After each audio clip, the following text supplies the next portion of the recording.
एक सुंदर जंगल में एक छोटी सी चिड़िया नामक तुनी रहती थी। वह बहुत ही खुशनुमा और खेलने वाली थी। हर दिन वह अपने पंखों की राज खोलती और जंगल में उड़ती फिरती थी। एक दिन तुनी को बहुत जोरदार भूख लगी। वह भोजन की तलाश में जंगल में घूमने लगी। उसने अलग अलग पेड़ों पर उड़ते हुए कई फल देखे, लेकिन कोई भी उसके मन को नहीं भाया। चिड़ियों के बीच खोजते हुए उसने एक अद्भुत घटना का सामना किया। वह एक अद्भुत घर देखी जो अंकुरित सेब के पेड़ के ऊपर बना था। तुनी चमत्कृत हो गई।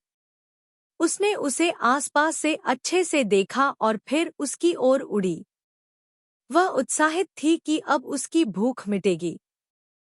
जब तुनी घर के पास पहुंची तो उसने उसे और ध्यान से देखा। वह देखी कि वह एक अंकुरित सेब के पेड़ के सामान बना हुआ था, जिसकी दीवारें और छत अंकुरित सेबों से बनी थी। उसके बगीचे में बड़े बड़े सेब गिरे हुए थे, जो उसके मुंह में पानी आ गया। तुनी को बहुत खुशी हुई। वह उस अद्भुत घर में चली गई और एक सेब का टुकड़ा खाने लगी। सेब इतना मीठा और स्वादिष्ट था कि वह अपनी भूख पूरी तरह से भूल गई।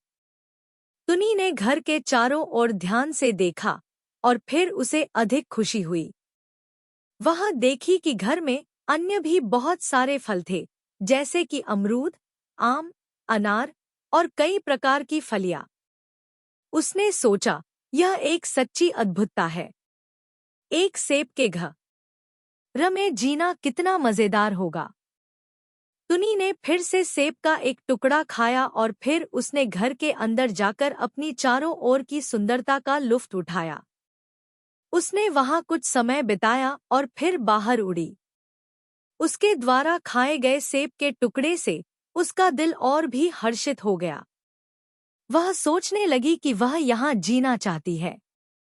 उसने तय किया कि वह उस सेब के घर में ही रहेगी। वह जंगल के अन्य चिड़ियों को बताएगी कि उसने एक अद्भुत घर मिल गया है, जहाँ खाने की कभी कमी नहीं होती।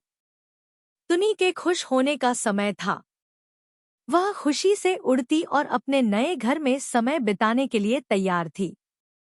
उसने सीखा कि कभी-कभी आपकी खोज के दौरान आपको अप्रत्याशित सरप्राइज मिल सकता है, जो आपके जीवन को सुंदर। Like, comment, share and subscribe my channel for cartoon video.